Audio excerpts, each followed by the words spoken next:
Pregnant black woman denied a window seat. She's the airline's new medical consultant. On what seemed like an ordinary flight, a pregnant woman found herself dismissed and disrespected for simply asking for a seat she rightfully booked. But when a life-threatening emergency unfolded mid-air, the very same woman stepped up, revealing a truth no one on board expected. What happened next changed the flight and the airline forever. Stay with me, because this story will leave you questioning how much power lies in quiet strength and resilience. The airport buzzed with a symphony of hurried footsteps, muted announcements, and the occasional burst of laughter from excited travelers. Jasmine Carter stood calmly in the check-in line, her hand resting on her swollen belly. She was 8 months pregnant, and every step she took felt heavier than the last. Her caramel skin glowed under the soft airport lights, and her tailored maternity dress exuded both style and practicality. Despite the strain of her condition, Jasmine's posture remained poised, her confidence a quiet force. Today wasn't just another flight for Jasmine. It was the beginning of a new chapter, a prestigious role as the lead medical consultant for one of the nation's largest airlines. She'd been handpicked to revolutionize their in-flight medical protocols, a mission she held close to her heart. The irony wasn't lost on her as she stood in line. Soon, she would be the one shaping how passengers, especially vulnerable ones like herself, were treated. When she reached the counter, a young attendant greeted her with a smile that barely touched her eyes. "Boarding pass and ID, please," the woman said, her voice clipped. Jasmine slid the documents across the counter with a polite smile. "I believe I've been assigned a window seat," she said. "It helps with my comfort during long flights."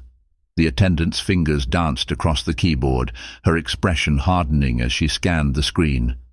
"I see your request, but unfortunately, we've moved you to a middle seat for safety reasons."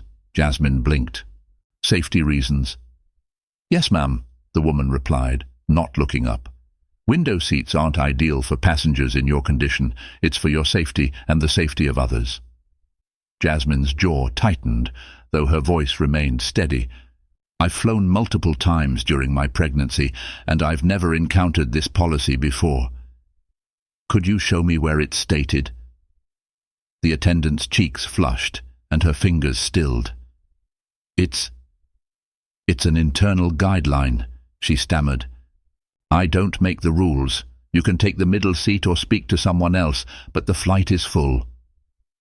Jasmine inhaled deeply, reminding herself of the grace she'd promised to carry in moments like this.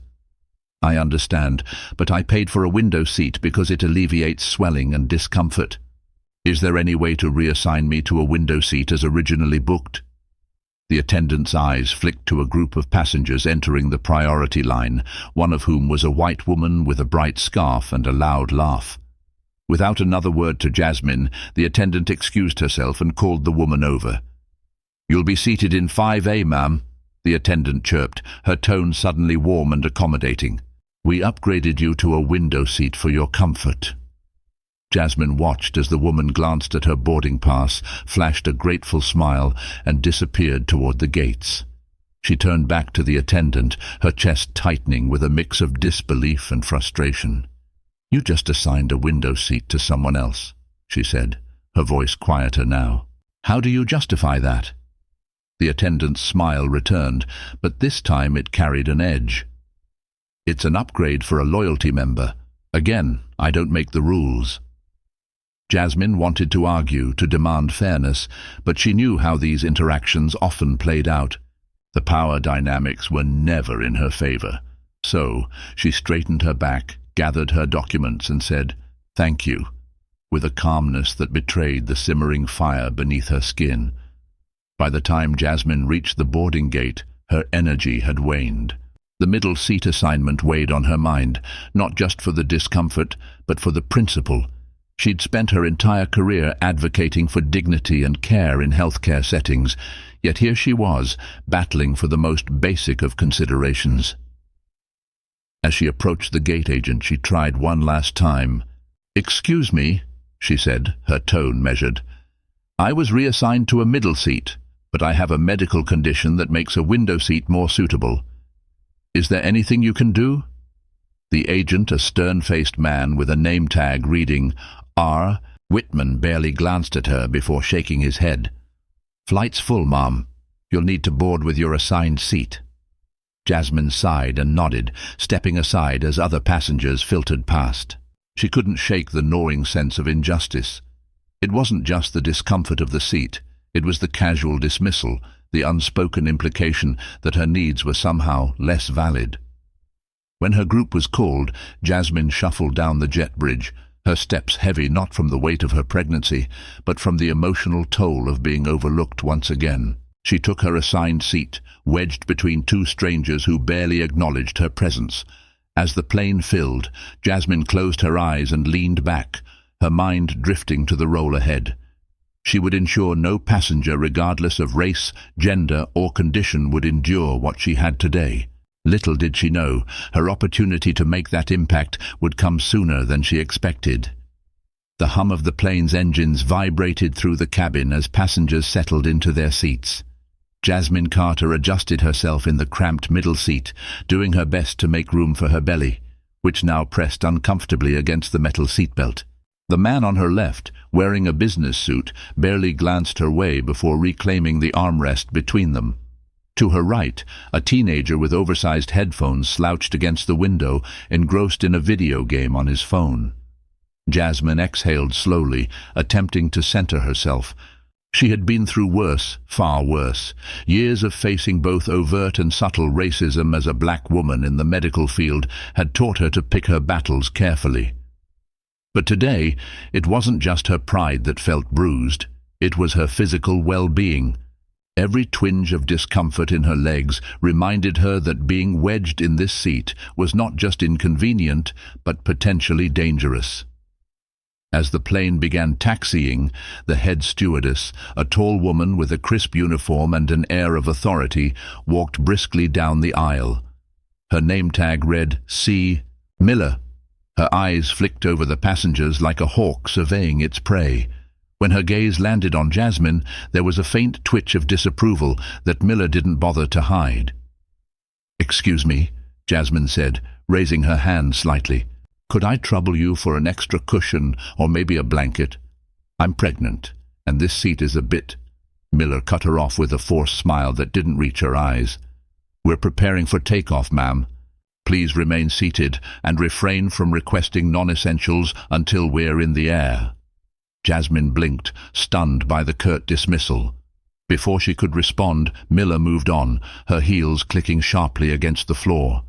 Jasmine bit the inside of her cheek, swallowing the words that bubbled up. She turned her attention to the small window beyond the teenager, focusing on the streaks of rain sliding down the glass.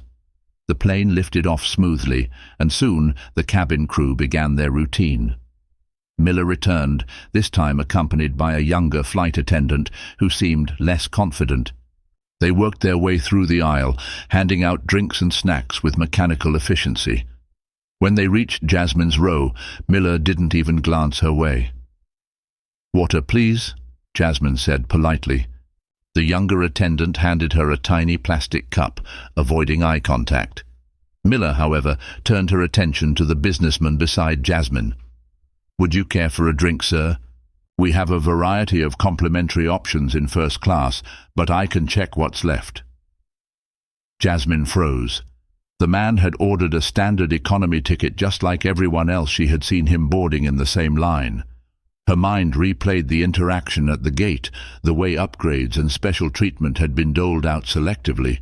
It was exhausting, this constant undercurrent of being treated as less than. And now, trapped in this seat, surrounded by indifference and disdain, Jasmine felt the weight of it pressing down like a leaden blanket. As the hours dragged on, the cramped conditions began to take their toll. Jasmine shifted uncomfortably, trying to stretch her legs without invading the space of the passengers beside her. She could feel the beginnings of swelling in her feet, the tightness of her shoes becoming unbearable. She slipped them off discreetly and leaned back, willing herself to endure. Her phone buzzed in the pocket of her carry-on, tucked beneath the seat in front of her. She fished it out, grateful for a distraction. It was a message from her husband, Malcolm. "Malcolm, hey love, just checking in. You okay?" Jasmine hesitated before replying. She didn't want to worry him. Malcolm was her rock, but he also had a tendency to overreact when he felt she was being mistreated. Jasmine, all good, a little cramped but managing. How's Noah? Their 3-year-old son, Noah, was spending the day with Malcolm's mother, a doting woman who spoiled him at every opportunity. The thought of her son's giggles and playful energy brought a small smile to Jasmine's face, momentarily lightening the heaviness in her chest. Her reverie was interrupted by the sound of a commotion a few rows ahead. A middle-aged man was clutching his chest, his face pale and glistening with sweat. Passengers around him began murmuring, some rising slightly from their seats to get a better look. The crew sprang into action, or at least attempted to. Miller hurried down the aisle, her commanding presence now tinged with panic. "Sir, please remain calm," she said, her voice losing its earlier edge of authority. "Does anyone here have medical training?" Jasmine's instincts kicked in immediately. She unbuckled her seatbelt and began to rise, but Miller's voice stopped her. "Ma'am, please stay seated," Miller barked. "We'll handle this." Jasmine hesitated, her hands gripping the armrests. The man's labored breathing was a telltale sign of a heart issue, and the crew's lack of urgency set her teeth on edge. She glanced around, hoping for another medical professional to step forward, but no one moved. The man's wife was now pleading, her voice thick with tears. "He has a heart condition. Please, someone help!" Jasmine couldn't wait any longer. Ignoring Miller's protests, she stepped into the aisle, her voice calm but firm. "I'm a doctor. Let me through." Miller stared at her, incredulous. "I told you to stay in your seat." "And I told you," Jasmine said evenly, "I'm a doctor. Unless you'd like to explain to your passengers why you refused medical help, I suggest you move aside." The cabin fell silent. Passengers watched wide-eyed as Miller reluctantly stepped aside. Jasmine knelt beside the man, her mind already racing through possibilities as she assessed his condition. The murmurs around her grew quieter, the tension thickening like a storm cloud. This wasn't how Jasmine had planned to make her mark on this airline, but as her hands moved with practiced precision, she realized this moment might be more pivotal than she'd ever anticipated. The air in the cabin felt heavier as Jasmine knelt beside the struggling passenger. The man's breathing came in shallow gasps, his pale face glistening with sweat. His wife, clutching his hand, was visibly trembling. "Please," she whispered, her voice breaking. "Please help him." Jasmine reached for the man's wrist, feeling for a pulse. It was faint and erratic, sending a surge of urgency through her. "Sir, can you hear me?" she asked, her voice calm but firm. The man's eyelids fluttered in response, but he didn't answer. The flight attendants hovered nearby, their earlier assertiveness now replaced with uncertainty. Jasmine looked up, meeting Miller's wary gaze. "I need the first aid kit immediately, and I need to know if there's oxygen on board." Miller hesitated, her lips parting as if to argue, but the urgency in Jasmine's tone left no room for debate. She motioned to a junior attendant, who quickly retrieved the first aid kit and an oxygen tank from the overhead compartment. Jasmine moved quickly, her years of experience taking over. She opened the first aid kit, her hands steady as she assessed its contents. The kit was poorly stocked, a few bandages, antiseptic wipes, and a basic stethoscope. She suppressed a flicker of frustration. This was one of the reasons she'd been hired to overhaul the airline's inadequate medical protocols. But now wasn't the time for critiques. She fitted the oxygen mask over the man's face, adjusting the flow with practiced precision. "Breathe slowly, sir," she said softly. "Let the oxygen do the work." The man's breathing steadied slightly, but his pulse remained weak. Jasmine placed the stethoscope against his chest, listening for any signs of arrhythmia. Her brow furrowed as she confirmed her suspicion. The man was likely experiencing acute cardiac distress. "Has he been diagnosed with any heart conditions?" she asked, glancing at the man's wife. "Yes," the woman stammered, tears streaming down her face. "He has atrial fibrillation and he takes medication, but I don't know if he brought it." Jasmine nodded. I need a list of his medications if you can remember them. Does he have a history of blood clots or strokes?" The woman shook her head, her hands wringing nervously. No, just the arrhythmia." Jasmine turned her attention back to the man, her mind racing. Without access to his usual medication, her options were limited. Still, stabilizing him was her immediate priority. She adjusted his oxygen mask and gently elevated his legs, using a nearby passenger's carry-on bag to improve circulation. Around her, the cabin was eerily quiet. Passengers craned their necks, some whispering to each other, others watching in tense silence. Jasmine felt their stares, but didn't let it distract her. Her focus remained on the man before her, her movements deliberate and precise. Miller stood nearby, arms crossed tightly over her chest. Her expression wavered between annoyance and unease, as though struggling to reconcile her earlier dismissal of Jasmine with the authority she now commanded. "Is there anything else you need?" the junior attendant asked hesitantly, her voice cutting through the tense silence. Jasmine looked up, offering a brief but reassuring smile. "Yes. Please inform the pilot that we may need to make an emergency landing if his condition worsens, and bring water, preferably warm if you can." The younger attendant nodded and hurried off, leaving Miller standing awkwardly in the aisle. Jasmine didn't bother addressing her. She had more pressing concerns. As minutes passed, the man's color began to improve, though his pulse remained irregular. Jasmine monitored him closely, occasionally adjusting the oxygen flow. She spoke to him softly, offering words of encouragement that seemed to calm not only him, but also his wife. "You're doing great," she said, her voice steady and warm. "Just keep taking slow, deep breaths. We're going to get through this." The man's lips twitched faintly, a semblance of a smile. It was a small victory, but it bolstered Jasmine's resolve. When the younger attendant returned with water, Jasmine used it to help the man hydrate in small sips.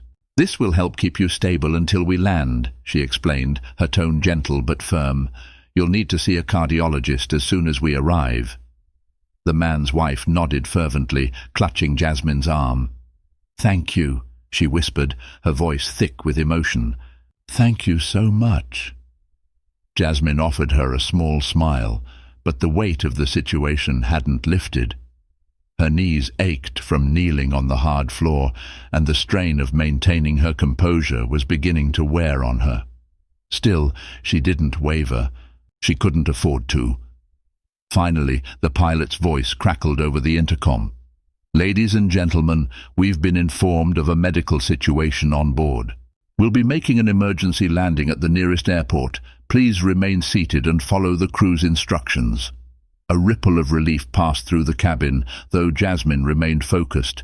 The emergency landing meant paramedics would soon take over, but she wouldn't relax until she was certain the man was in capable hands.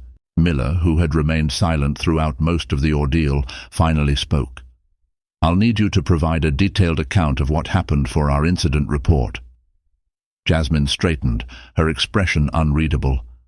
"I'll be happy to do that once he's safely with the paramedics," she said evenly, her tone leaving no room for argument. For the first time, Miller seemed at a loss for words. She glanced around, perhaps realizing how many passengers had witnessed not only Jasmine's competence, but also her earlier dismissive behavior. As the plane descended, Jasmine returned to her seat, her body protesting the movement. The teenager next to her, who had barely acknowledged her earlier, finally removed his headphones and turned to her. "That was amazing," he said, his voice tinged with awe. "Are you like a real doctor?" Jasmine smiled faintly. "Yes, I'm an OB-GYN. The boy's eyes widened. "Cool." She chuckled softly, leaning back against the headrest. Cool wasn't exactly the word she would have used, but the sentiment was appreciated. As the plane touched down, Jasmine closed her eyes briefly, savoring the fleeting moment of quiet before the next chapter of the journey began. The screech of the landing gear and the jolt of the plane touching down brought Jasmine back to the present. Her hands rested on her lap, fingers entwined tightly as if to anchor herself. Around her, the cabin buzzed with the restless energy of passengers eager to disembark. But for Jasmine, the descent felt less like an end and more like a beginning, a ripple of events she could sense but not yet see. Miller's voice came over the intercom, clipped and professional. "Ladies and gentlemen, we have landed safely at City's International Airport for a medical emergency. Please remain seated, as paramedics will be boarding the aircraft shortly. We appreciate your cooperation."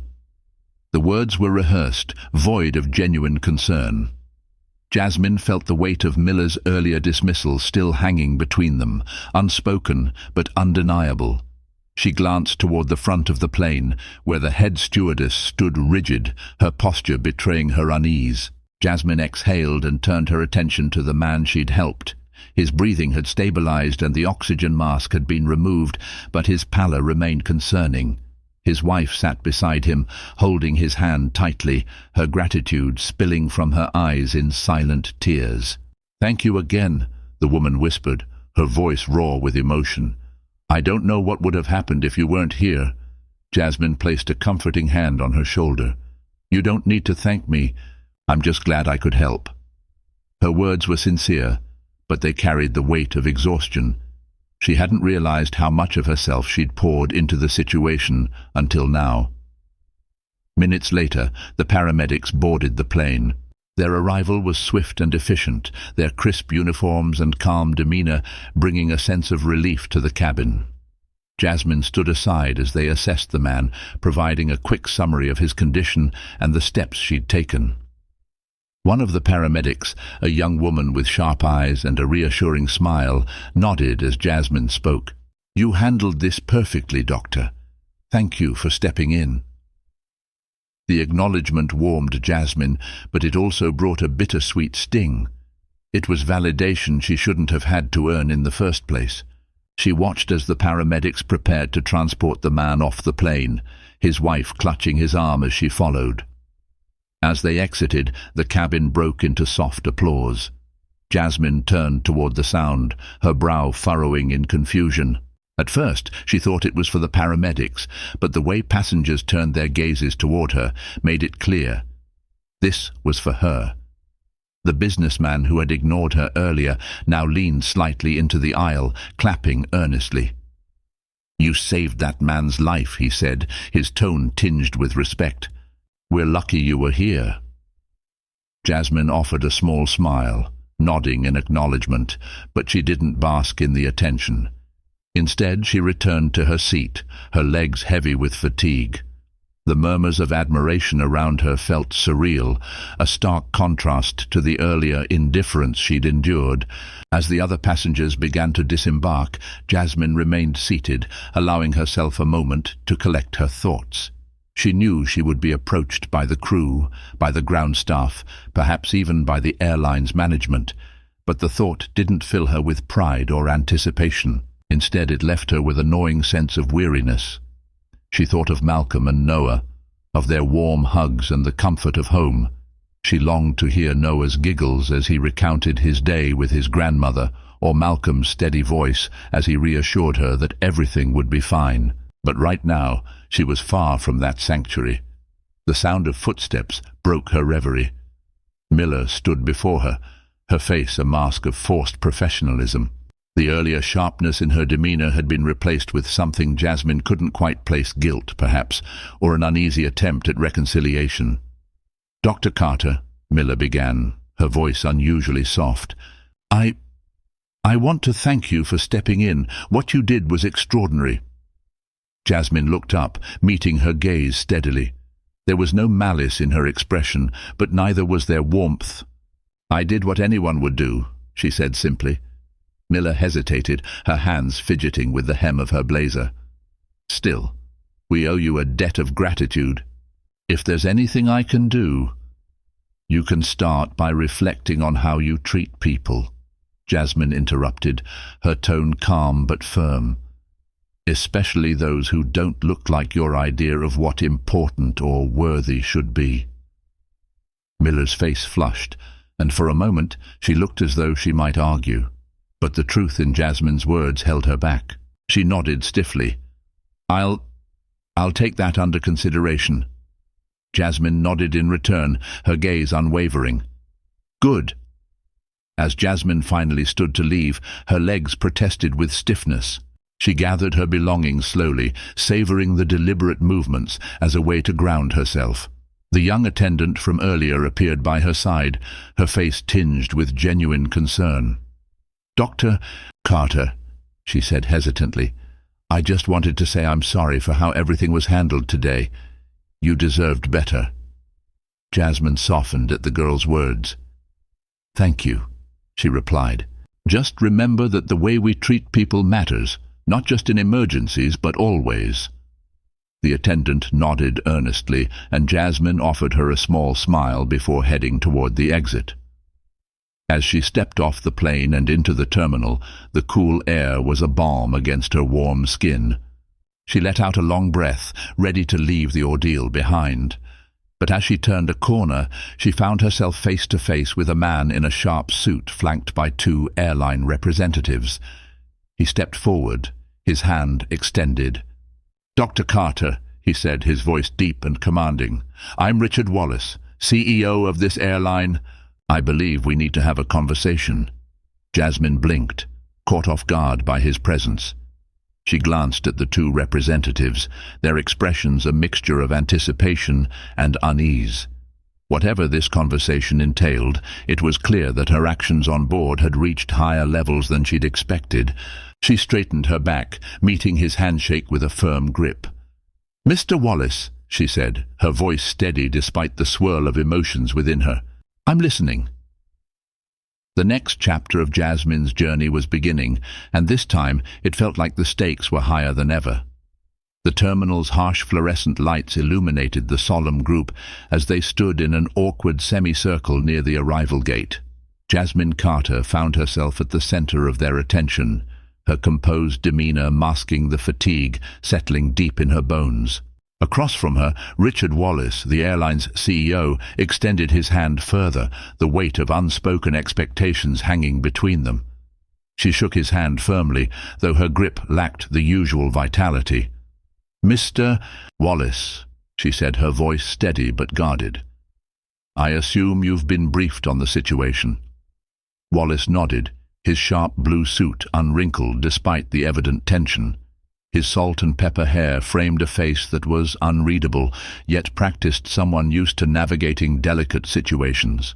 "Yes," he said carefully, "we've been informed of the extraordinary actions you took on board to assist a passenger.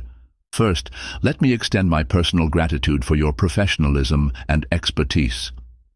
Jasmine's lips pressed into a polite smile, but she said nothing. She had no intention of making this conversation easy for him. One of the representatives stepped forward, a younger woman with a clipboard clutched against her chest. "Dr.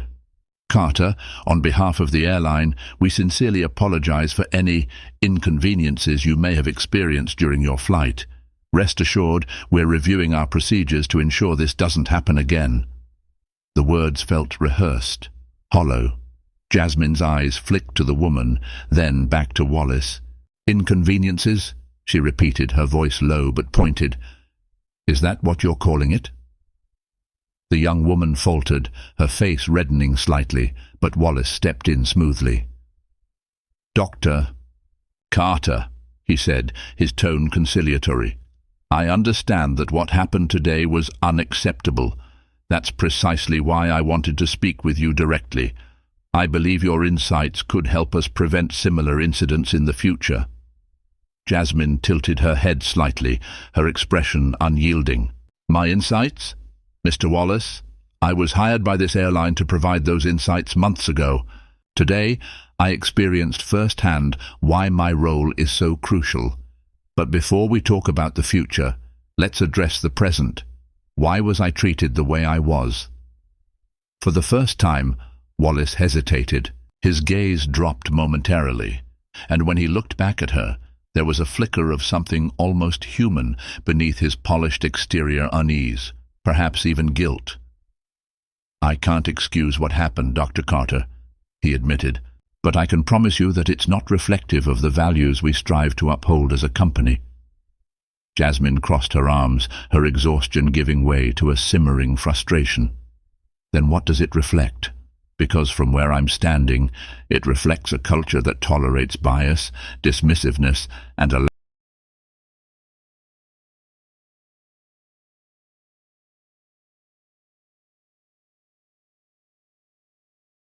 younger representative shifted uncomfortably, while the older one, a man in his 50s with a tight-lipped expression, kept his gaze fixed on the floor. Wallace exhaled, his polished demeanor beginning to show cracks. "You're absolutely right," he said, his voice quieter now. "And that's why I need your help. Not just as a consultant, but as someone who's experienced these issues firsthand. I'd like you to lead the overhaul of our training programs, including a new initiative to address unconscious bias among our staff." Jasmine studied him carefully, searching for signs of sincerity. His proposal wasn't entirely unexpected, but the timing felt more like damage control than genuine reform. "And what makes you think I'd be willing to take on that responsibility?" she asked, her tone even but laced with skepticism. Wallace didn't flinch. "Because you've already proven that you care about the well-being of our passengers, even when we didn't give you the respect or support you deserved. You could have stayed in your seat today, Dr. Carter, and no one would have blamed you. Instead, you stepped up. That's the kind of leadership this airline needs." For a moment, Jasmine felt a flicker of something akin to hope. His words were well crafted, but they also carried a kernel of truth. She thought of the passenger she'd helped, the relief in his wife's eyes, and the applause that had followed.